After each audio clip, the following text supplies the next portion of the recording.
The first time I met Bruce Lee, it was back in 1972 or 73.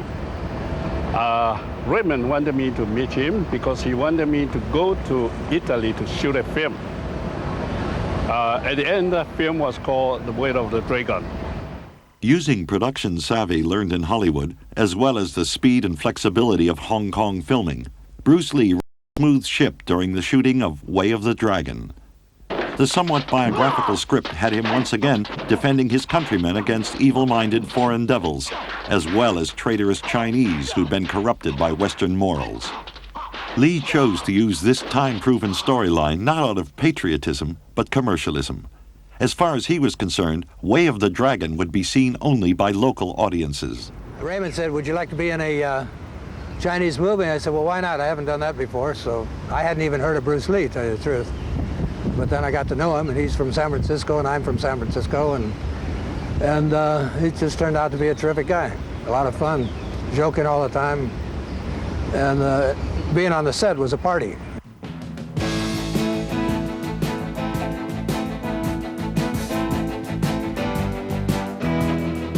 He wrote it, of course, and he directed it, and told everybody what to do right at the beginning, and everybody did it. We rehearsed it, and then one take, okay, next. So it went fairly quickly. Lee's instincts were correct, as Way of the Dragon became Hong Kong's top-grossing film for 1972. One thing for sure, he had that kind of charisma. Because whenever we go, people at that time didn't know who Bruce Lee was internationally. And whenever we go, wherever we go, slowly people will gather around and watch him. When I do the Chinese film, I'll try my best not to be as American as I, have been adjusted to for the last 12 years in the States. But when I go back to the States, it seems to be the other way around. You know what I mean? Too exotic, eh? Yeah, man. I mean, they're trying to get me to do too many things that are really for the sake of being exotic. His next film idea was one he'd had since 1959. Game of Death would be set in a tower that housed the best fighters from all over the world, and Lee would pit his skills against them. Accompanying him on this odyssey would be two other martial artists. One would be a strong, technically excellent fighter, and the other would be a clever tactician. Yet both men had serious flaws in their arsenals. The strong fighter would be too rigid in his ways to adapt to each opponent, and the tactician would not be physically and emotionally prepared to last against the onslaught. Lee, of course, would be the man who could adapt to any situation, being no style at all, yet all styles of fighting. His analogy was to be like bamboo, strong yet flexible. Acting as some of the opponents were Dan Inosanto, Jihan Jay, founder of Hapkido, and basketball star Kareem Abdul-Jabbar. During production of Game of Death, Lee's cinematic achievements were finally noticed by Hollywood, and the film was put on hold. When I was in Hong Kong, he was on every single magazine cover, his picture. Not just the martial art magazine, not just the movie magazines, but the Hong Kong House and Gardens magazine or Woman's Day Journal, the equivalent. And if they could say what toothpaste Bruce Lee brushed his teeth with, they would have an article on him. That's how hot he was. When I was visiting, I was out eating, and my cousin rushed into his restaurant and said, "Hey, Bruce Lee's in a restaurant across the street from my boutique." So I was really excited. So I went out to that restaurant to wait outside, and obviously no one else knew because I was just waiting by the steps. And then suddenly these executives or these people just come running down the stairs, and they go into limo. And then suddenly I smell this cologne, from a mile away, and I'm looking up, and suddenly comes out this tiny man with these high elevator heels, and that was Bruce Lee. He was very nice because I started talking to him. I said, "Excuse me, Mr. Lee," and he looks at me and he said, "What company do you represent?" I said, "No, I'm just a martial artist. I'm from the States and I'm visiting," and we was talking in English. And we spoke about 5 minutes, and here's the guy at the height of his career. People are waiting for him in the limo, and he just stayed to talk with me, and I was very flattered at that point, and it was really nice of him. I said, you know, most of the Chinese movies are pretty shitty. And then he goes, I agree with you 100%. He has this very thick Cantonese accent, you know. And then again, I'm listening to this guy's accent. I said, wow, what a thick Cantonese accent. And he said, that's why I'm here with Warner Brothers. I'm talking to Warner Brothers, and, you know, we want to just make higher quality martial art movies.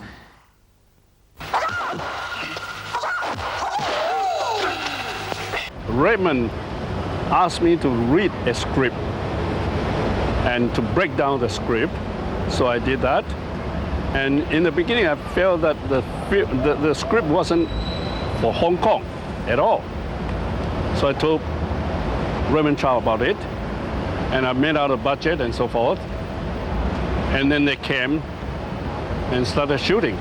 Bruce gave a lot of idea over there, and as well as the director, Bob Klaus. So they discussed about how the development of the story, the scene, and especially Bruce will be talking about the fights. Bruce Lee was finally on the path he'd originally intended, but instead of going to Hollywood, Hollywood came to him, and as always, on his terms. Production of Blood and Steel began in December 1972. While his first 3 movies were made with local audiences in mind, Blood and Steel, which was renamed Enter the Dragon by Lee, would cater to the world market. My fight scene where the Handman, remember the Handman, was getting ready to do a number on me. So we were setting that fight scene up. So Bruce wanted me to just react a little bit more, throw my head a little bit more like this, boom, and sell the punches a little bit more. I said, Jim, you're not selling that punch. I said, okay, Bruce. Okay, I'm gonna give you a good one this time. So let me show you, Bruce said, let me show you how to do it, Jim. Let me show you how to throw that head. Like, they throw the head like this. We kind of playing around a little bit. So he said, Mr. Han, you know Mr. Han, I can't remember his name, but they actually played Han, Handman. He said, throw that punch at me now. Jim, watch how I throw my head. I can do stunts too. Watch me. So Han was supposed to throw a right cross. Boom! And Bruce said, okay, throw it now. So Han went, bam! Threw the right cross, man, and caught Bruce right on the chin, right here, on the lip. Split his lip, blood went flying. By accident. You know, it was an accident. Accidents happen. But again, Bruce did not get mad. I mean, he took a beating on that set.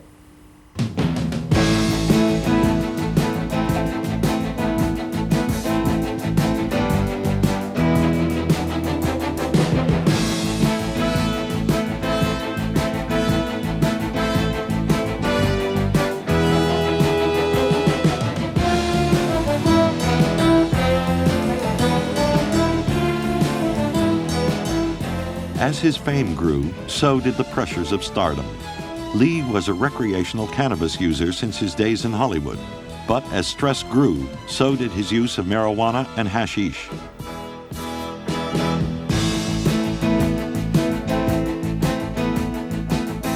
Now, I just know that Bruce, also outside of the film business, he was under incredible pressure. He was constantly, not constantly, but he told me people wanted to challenge him in the streets, and he was always watching his back. And I think at one point, it came to the point where Bruce was carrying a gun. On May the 10th, 1973, Lee suffered a major setback.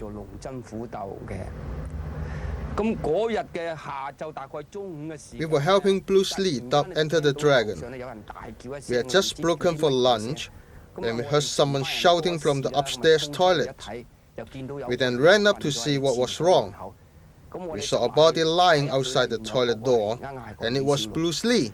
We tried to bring him around, and carried him into the dubbing room and placed him on the sofa. I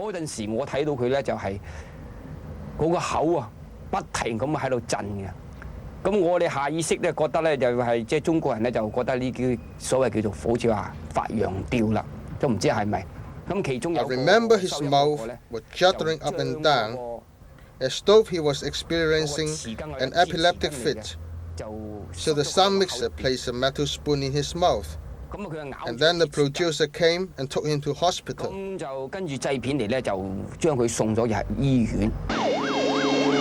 On the evening of May 10th, somewhere after 5 o'clock, after I'd finished my afternoon clinic, I received a call that someone was being brought in from Golden Harvest and that it had something to do with Bruce Lee. On arrival, in fact, it was Bruce himself. He was brought in by several men who were carrying him without a stretcher. He was deposited on the examination table in the emergency room, and they quickly made an exit.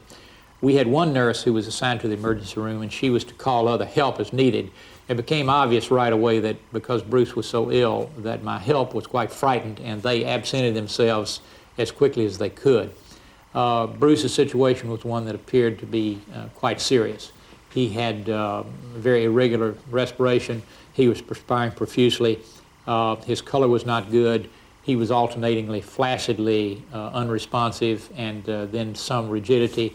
There was occasionally some stiffness of his neck. His pupils did not react as they should, and he literally looked like a dead person. Because I saw that I was going to have difficulty getting sufficient assistance, I had the hospital switchboard call for some of the people who helped me with anesthesia. Dr. Cecilia Wong, a very well-trained anesthesiologist, responded, came in. We moved an anesthesia machine from the surgery suite on the floor above. In the meantime, I'd been using an ambu bag, an emergency device to assist with respiration. We actually placed a tube in Bruce's windpipe or trachea to assist with the respiration better and to prevent him vomiting into his windpipe. We got an IV going, put a stomach tube down to evacuate stomach contents, and in the meantime assessed him as having something going on inside his head. Because Southern-born Chinese, and particularly Hong Kong Chinese, have a reported high incidence of abnormalities of the blood vessels in the brain, and because of what we knew of the history of his collapse, we thought that was what was happening. A decision was made to give mannitol, a drug which shrinks the brain but causes tremendous urine output. A catheter was placed in the bladder to take care of that, and as the mannitol was given, Bruce began to improve a great deal. A contact had been made with Dr. Peter Wu, a neurosurgeon with whom Dr. Wong worked frequently, and a man to whom I referred patients and who had cared for me as a patient previously. And Dr. Wu concurred in that decision and eventually received Bruce when we moved him from Baptist to St. Teresa's. Baptist Hospital had no available beds, and we felt that Bruce needed to be in a place where he could get intensive nursing care. And I went with him in the ambulance, still resuscitating him with the anesthesia machine as we moved him to St. Teresa's. By this time, he was very much improved after he had struggled and resisted us in a discoordinated way as we were working on him. And he was received in the emergency facilities at St. Teresa's, and then from that point, Dr. Wu took over his care. He was brought in unconscious. He was in coma, and he was having a fit. And we brought into the hospital in really quite a serious situation. From what we gather is caused by cerebral edema, the swelling of the brain. So we were assembled and there, and we did some resuscitation for him, and he was very lucky. The next day, he regained his consciousness completely, and he was able to relate to us what happened that day. So as a matter of fact, what he told me was that while he was taping for the film, he chewed a couple of leaves which he had been given by somebody else, and this was hashish leaf, and so he had a severe nausea and vomiting, and then he lapsed into coma while he was vomiting, and we did obtain a specimen from his vomitus, and which discovered a quantity of hashish. So our diagnosis was that he had probably an overdose of this stuff. or he may be unusually sensitive to this stuff, and that was the cause of his trouble. So we had given him a warning before he was discharged from the hospital, saying that he was very lucky. It happened that we were there at the time when he was in critical conditions. We were there to be able to do something about it. And had he not, no medical attention had been available, he would have been dead.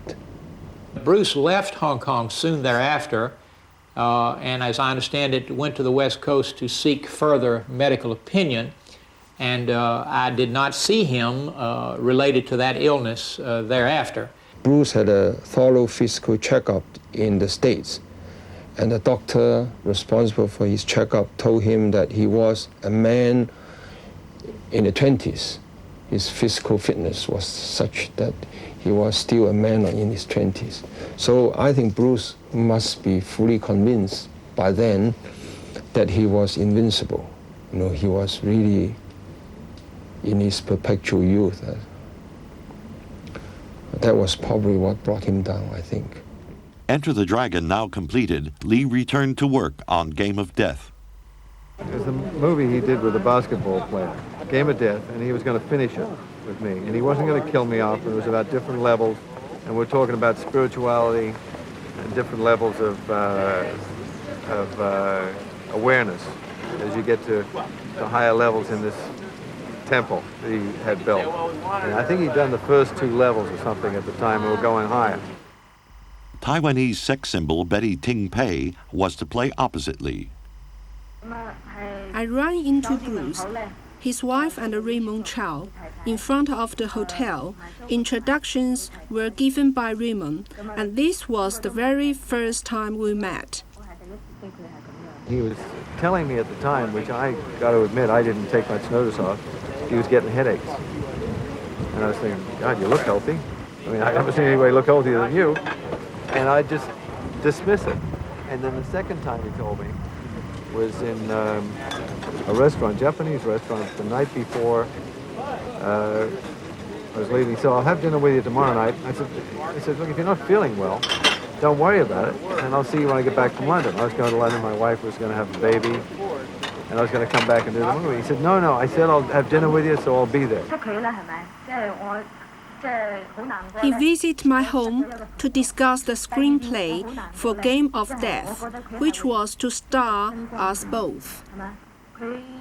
But that evening, I was with Raymond Chow, who is the head of Gawa, the Golden Harvest, with Bruce. And Bruce was the main partner, and Raymond was like 50-50 almost. And Raymond and I were sitting there staring at each other with not much to say, and I said, where's Bruce? He said, I should be here. I said, well, call him. Let's see what's happened to him. And so he said, I know where he is. He's not at home. He's with this other woman. Bruce said he was experiencing a headache, so I gave him a painkiller. He then asked if he could rest in my room. I said, okay, go and rest for a while. I feel this was a very normal reaction. If you have a friend in your home who is not feeling well, you would surely act in the same way by offering him a painkiller. I said, you got a phone number? He said, yeah. I said, call him. So he calls up, and Betty Ting Pei was her name. Answered the phone and said, I can't wake him up. And Raymond said, well, try and wake him up, and we'll wait a little longer. So we waited about another half an hour, more sake and beer or whatever. And he called back again. And I said, call back again. He called back again. He said, he can't wake up. We said, well, get a goddamn ambulance. On the night of July 20th, I was contacted quite late at night by a physician who identified himself as a house officer at Queen Elizabeth Hospital. He stated that someone that he thought to be Bruce Lee, and who'd been identified as such, had been admitted to his ward and was already dead. There was evidence that he'd been dead for probably hours, And he was quite concerned because he had no history, nothing that could help him, and he found my card on Bruce's person.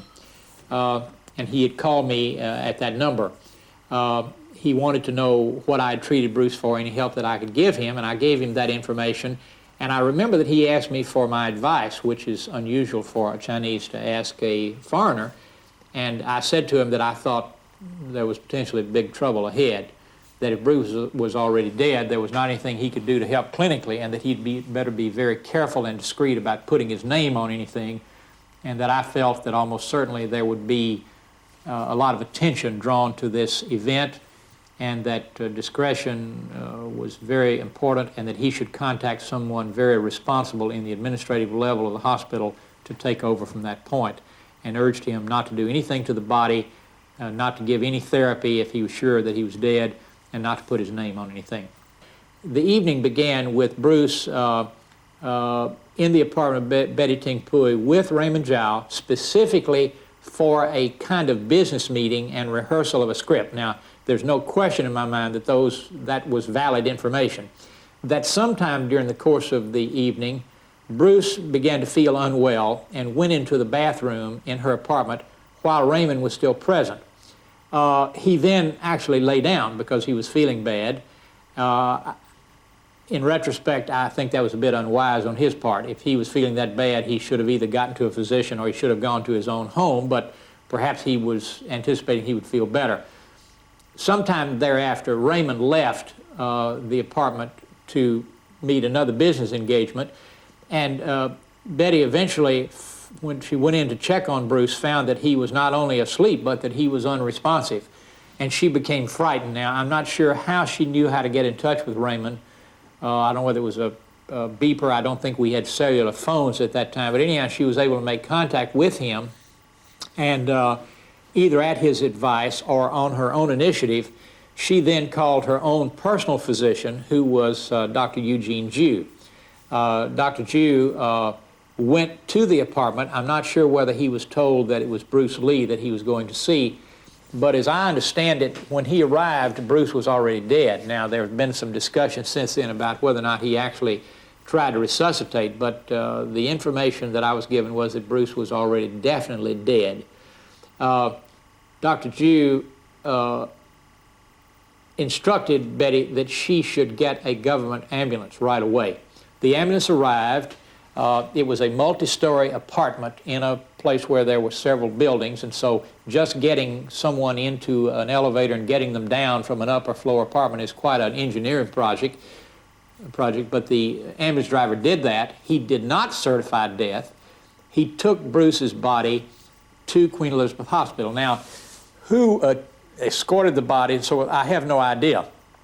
But when he arrived at Queen Elizabeth Hospital, which is the largest acute hospital, or was at that time, in the British Commonwealth, he was taken into a very well-equipped, very active emergency room, and I'm sure that with his face on every billboard in town, he was recognized immediately, and he was actually admitted to the floor, still with no one having certified that he was dead. Now, I was not present for these events, and I could only assess them by inference, but this says to me, here's a famous person who is about as bad as you can get. He's dead, and no one wants to have to be the responsible person to make that pronouncement.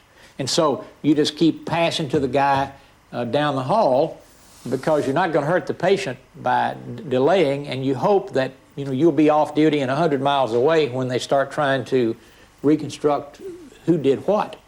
And I've seen that syndrome so often in Hong Kong that I have to believe that that's what happened. Somewhere after midnight, I received a call from Mr. Raymond Zhao. He told me what had happened. I explained to him that I'd had the call from Queen Elizabeth Hospital. He said that both he and Mrs. Lee, Linda, were quite shaken, of course, and wanted to actually come and talk with me. He did not tell me exactly why, but in view of the circumstances, I certainly felt that I could not refuse that, and within just minutes they arrived at my home. Mr. Zhao was obviously quite shaken, and I could certainly see all the reasons. He was a personal friend, he was very much involved in business, and I think perhaps even a partner, and so I could see that there were great financial concerns as well as the personal loss.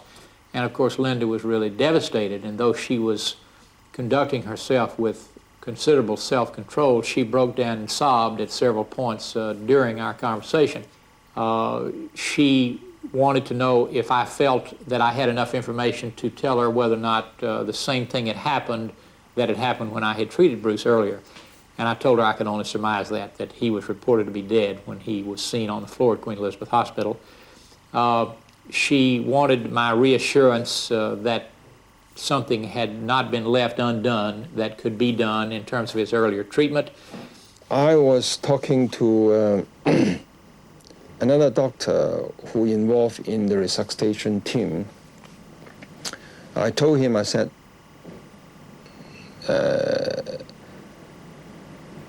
Don, his name was Don. I said, Don, I can bet you that Bruce will come back sometime. But I hope that next time we will still be here to look after him. But I'm not convinced that he's going to give up. But I said, he probably will come back. Don rang me up. He says, Peter, what you had told me came true this morning. Bruce is dead. When they pushed his body out, it was fully covered with a white sheet. I pulled the sheet back halfway and saw him lying there with both his hands clenched into fists and rested in a cross fashion. I then pulled the sheet to look at his leg, only to see his toes were clenched together, just like someone who has suffered a fit. Also, his body was swollen all over. I suspect he must have suffered a fit before his death. I was also aware that he suffered from epilepsy when he was young. Went back to the hotel and my phone was ringing. And it was a Hong Kong reporter on the phone saying, Bruce Lee's dead, what do you think? Bruce Lee's death stunned Hong Kong. As news of his demise spread around the globe, the impression he left behind could clearly be seen. Martial arts schools around the world started their classes with a moment of silence. Theater marquees posted memorials, and moviegoers held candlelight vigils. On July 24th, a public funeral was held in Hong Kong. As many as 20,000 fans swelled the funeral parlor area to catch a glimpse of Lee's coffin and the endless stream of celebrities that poured in to say their farewells. Lee's widow, Linda, and their two children, Brandon and Shannon, attended the ceremony in traditional Chinese mourning garb, and Linda followed the rituals of the ceremony without complaint. Unfortunately, a fantastic and controversial scandal had broken into the newspapers. Originally, Raymond Chow and Linda Lee told the press that Lee had collapsed in his home and later died at the hospital. New reports stated that Lee died at the home of sexpot actress Betty Ting Pei, with whom Lee was reportedly having an affair.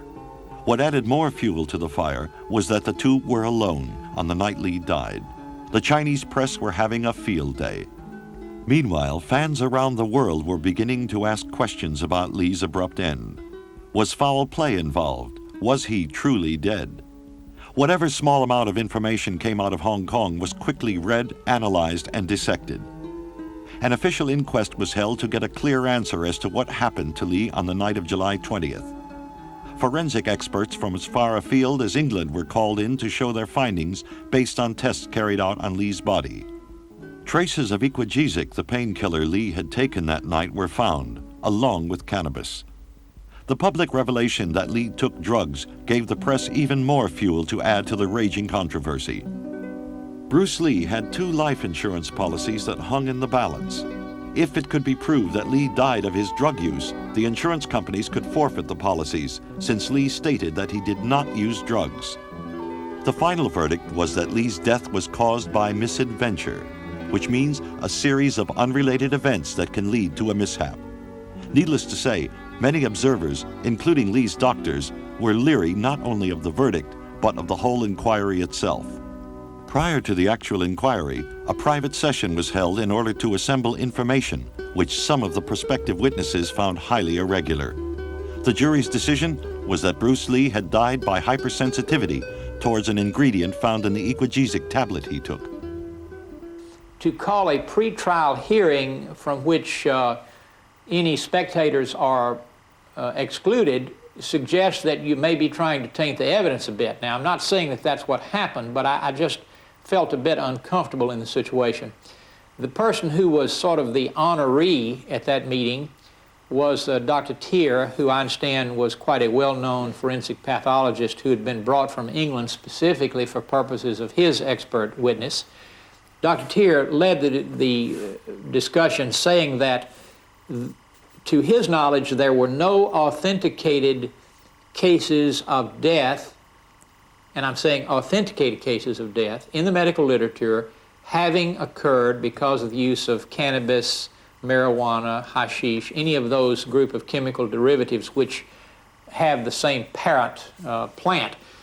And he felt that because Hong Kong is a sort of a microcosm, and because it does not figure in a big way in medical legal decisions, and since most of the people in Hong Kong have their credentialing from other countries, that we needed to be pretty careful as a medical community about making some statement that Bruce Lee, this very famous person, has died unequivocally as a result of the use of cannabis or one of its derivatives, particularly since there was good evidence that from the chemical analysis of the contents of Bruce's body that not only was a cannabis byproduct on board, but equigesic also.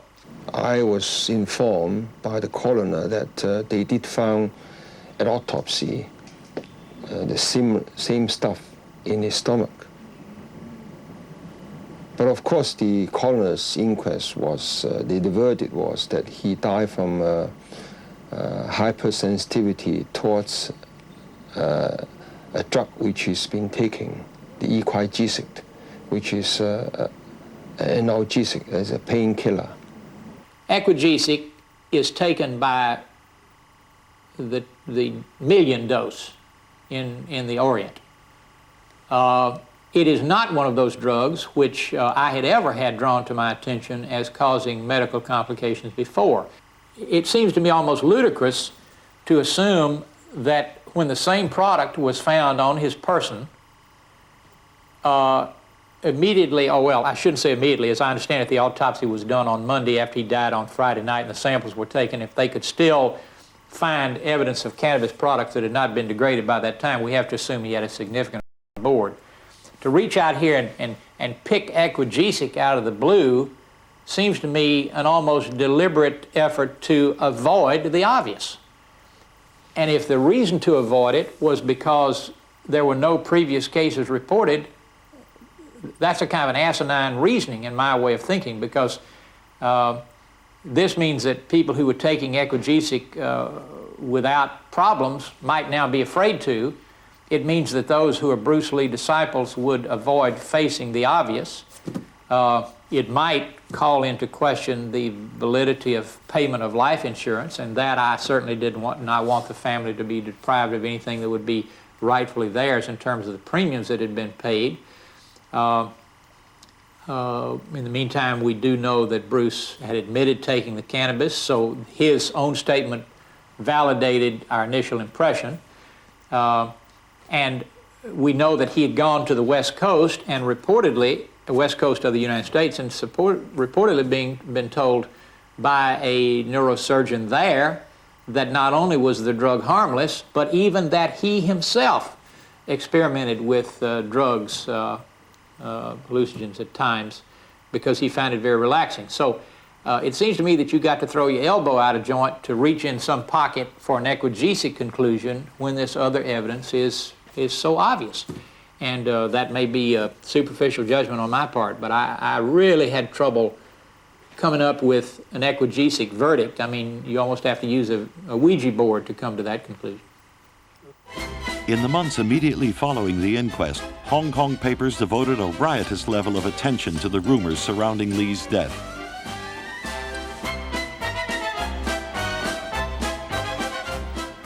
Superstar Bruce Lee dies. The barricades were up to keep back the crowds outside the Kowloon funeral. Showman's farewell. Fans wept, stars bowed their heads, and the widows wore white today. Cannabis was in Lee's stomach. A government chemist today told the Bruce Lee inquest. Bruce Lee was a sick man. Top Chinese actor Bruce Lee had been seriously ill for 2 months before his death. It was learned yesterday. Lee inquest, Betty to be recalled. Screen actress Betty Ting Pei. $1 million hangs on Lee verdict. If the resumed inquest into Bruce Lee finds that he died from the effects of taking dangerous drugs. Bruce Lee, victim of the ninjas? A Japanese assassin, a poisonous herb in the night, self-inflicting snorting of cocaine. But even more incredible than these is one method of killing which involves what's known as a delayed death strike. Another rumor is that Bruce Lee met his death in a blood feud with triad gangsters. Some people still believe that Bruce Lee is still alive and lives as a recluse in a remote corner of China. He sure knows how to fight for his defense. With the success of Enter the Dragon and the international bankability of Lee's name, Bruce Lee in death inspired a legion of pseudo-similar androids, guys who operated under nom de plume such as King of Kung Fu. King of Kung Fu. Let him show what he can do. He's the King of Kung Fu. King of Kung Fu. King of Kung Fu. Let him show what he can do. He uses every human capability with a fingertip sensitivity. His Kung Fu courage set in motion. It's a massive dynamic explosion. Power fills his eyes as he strikes, terror with his cries. He's the King of Kung Fu. King of Kung Fu. King of Kung Fu. Let him show what he can do. He's the King of Kung Fu. King of Kung Fu. King of Kung Fu. the best and most popular of the imitators was Bruce Lee, who also recreated Lee's life in this film. I always tell the producers, Bruce Lee is my idol.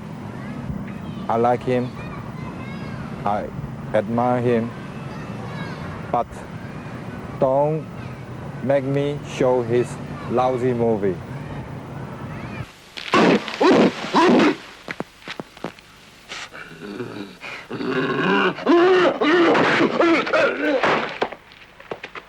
You may call me Ho Zhong Dao or James Ho, but I don't like people call me Bruce Lee or Lai Xiaolong, because they changed this name just like cheating, a kind of cheating people. This is Bruce Lee. He's not dead yet,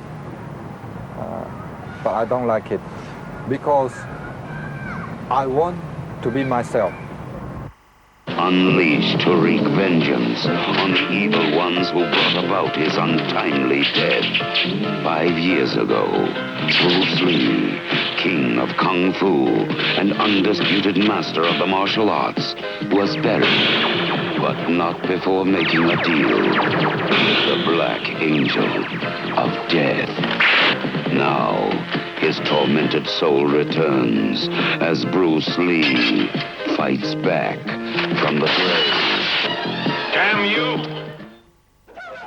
Apart from his human imitators, Lee was also depicted as an animated hero. What is surprising is that his cartoon antics were not that far removed from what he did in his live-action films.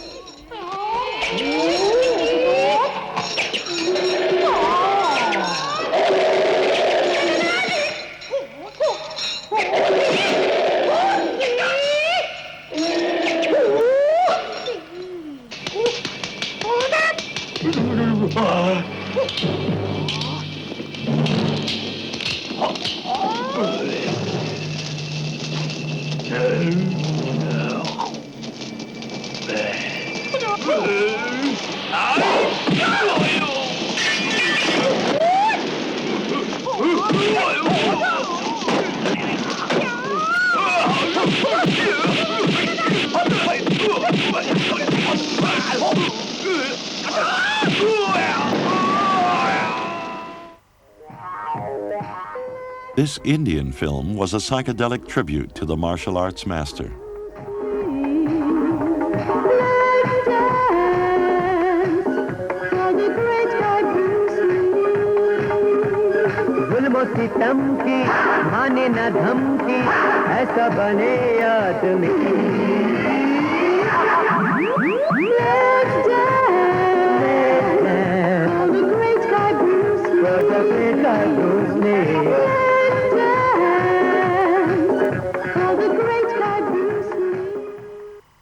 Bruce Lee's truest legacy was found in his son, Brandon.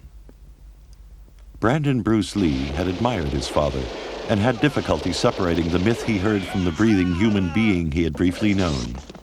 The younger Lee had not wanted to be a martial artist or to make action movies. He studied drama at Emerson College in Boston and took acting lessons in Manhattan in hopes of becoming a serious actor, but had little success in getting the roles he wanted. He eventually chose to take advantage of his unique heritage.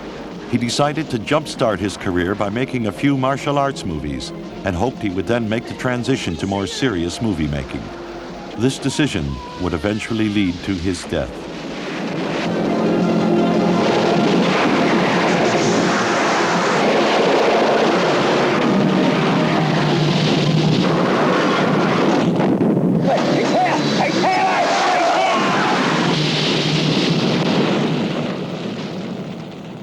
My dad started training me as soon as I could walk. He trained me while he was alive, and after he passed away, I just kind of kept at it because I didn't really think about it much. You know how you get started at something, you just continue with it. And my dad had a circle of students that were close to him, and so they were friends of our family. And one of those men, Danny Inosanto, continued to be my teacher. So it was kind of a nice unbroken line, you know. And I hadn't really done it at that age, certainly, with any thought of getting into martial arts movies.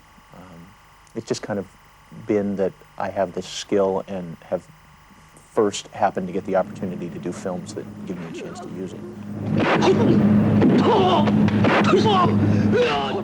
I went to college and studied theater, and when I got out of college, I went to New York and enrolled in a theater group there called the American New Theater, and did some stage work, and I'm in a theater group now in Los Angeles called Legal Aliens, and it's a good way of life. I'm getting the chance now to actually get paid for what I've wanted to do for most of my life, and it's great.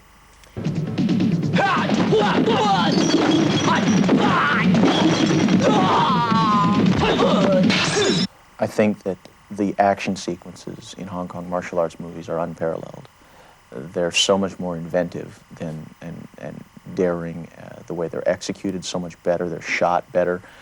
The people in them are very skilled. They really leave Western movies in the dust, you know. But that's only those segments of the movies. The rest of the movies, really, the quality's not so great usually. I wanted to try and bring some of that flavor of those Hong Kong martial arts movies, because that's where I grew up, you know. And that's where I did my first film.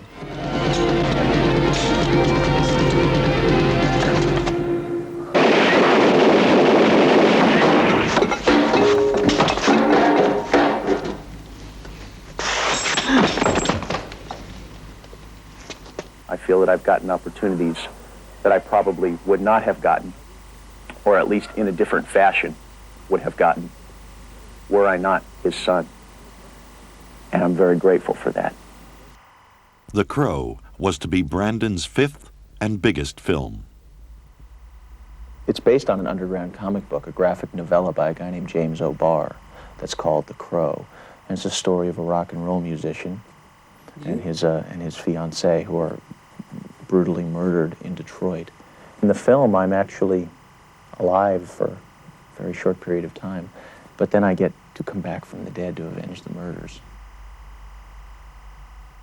During the final week's filming of The Crow, Brandon Lee was to tragically die in a cruel accident. Brandon Lee, 28, died at 1:04 p.m. Eastern Standard Time, Wednesday at New Hanover Regional Medical Center. At approximately 9 a.m. this morning, an autopsy was performed on the body of Brandon Lee at Angelo Memorial Hospital in Jacksonville, North Carolina. What appeared to be a .44 caliber bullet was removed from Lee's body. Ironically, like his father, Brandon Lee was to only make 5 films. My dad left a really wonderful legacy, and I meet people all over the world who really admire him and admire his work, and really have been very positively affected by it, too.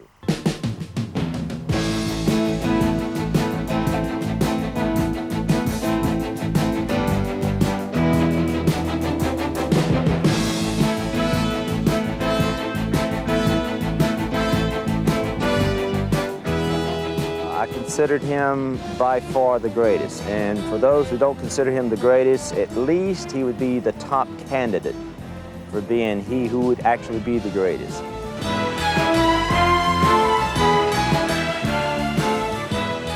There's no question in my mind he would have gone on to become not just a martial artist per se, but a really accepted and recognized actor in his own right.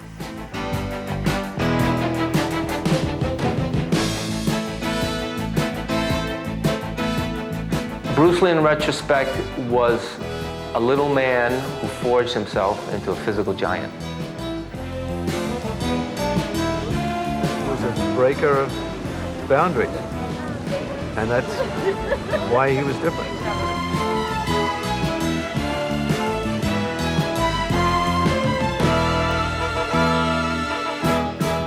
He left a great gift to all the martial artists, business people, because his movie really made the martial art industry very popular.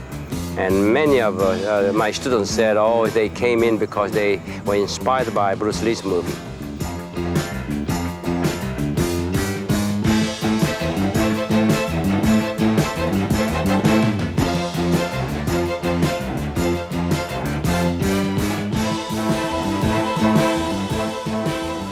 He'll be remembered forever and ever. His films are, everyone in the world has seen Enter the Dragon.